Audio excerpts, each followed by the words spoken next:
ជាកំពុងតែត្រៀមចាំយើងមកបាយល្ងាចយើងនាំគ្នាមកអាំងភ្លើងហើយតោះដើមមួយដើមមកវាបាំងបាសជើងសម្រាប់ពីការងារតោះសប្បាយគល់ច្រើនជាត្រីដុតស្រោបដោយអំបិលទឹកត្រីកោះហើយដាក់មកតែហិលមានទឹកគ្រឿងសមុទ្រស្រស់ខ្លែងឲ្យឡើងខ្ជិលហូបយកកម្លាំងដូចតែបបុលធំពិល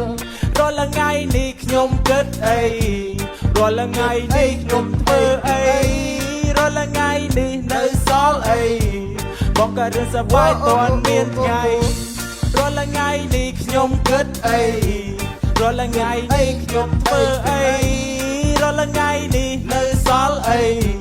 បងក៏រឿងសប្បាយតន់មានថ្ងៃមើលរត់ចាប់តែរៀបចំបានអីខ្លះជួយរកកន្លែងល្អឲ្យភ្លួងខ្យល់អាកាសមានវាទូលាយធំល្វើយហើយស្រឡះគូយើងទ្រាំមិនបានចង់ទៅដល់អីលើណាដាក់មកឆ្អែតទៅចាំស្អែកទៅដើរលេងបាយថ្ងៃនៅឆ្នេរស្អាតអមដោយដងព្រេងហើយអត់មានសម្រាប់ចំណាយឯទឹកពីខ្លាឆ្វេងមិនក៏ពីនឹងចាំជីទុកផ្សងព្រេងកន្លែងផ្សេងរាល់ថ្ងៃនេះខ្ញុំគិតអី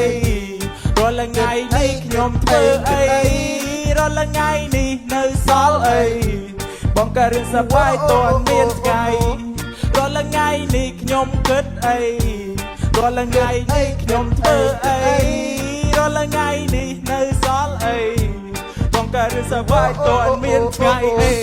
គុំគិតច្រើនពេកគួរក្បាលជាប់រវល់សម្រាខ្លះឲ្យរីលែកមកបោះតង់អាំងភ្លើងដល់ទៀបភ្លឺចាំយើងដេកទុំដេកខ្លួនលើងដេកខ្សាច់ច្រឡំកាយអំពិលអំពេកអេសរេប្រសាយប្រសាបលេងទីនេះជំរាំមកស្អាតអលេលោកក៏អនុញ្ញាតធ្វើស្អីក៏បានថាមិនឲ្យខាតគ្មានអ្នកឆាយឆាយដើម្បីមិនរត់ធ្វើការនៅក្រុងវាធុញវាថប់រំសាយអារម្មណ៍យើងកាត់ទប់ស្រុកចោលអាកាសឲ្យចូលបន្ទប់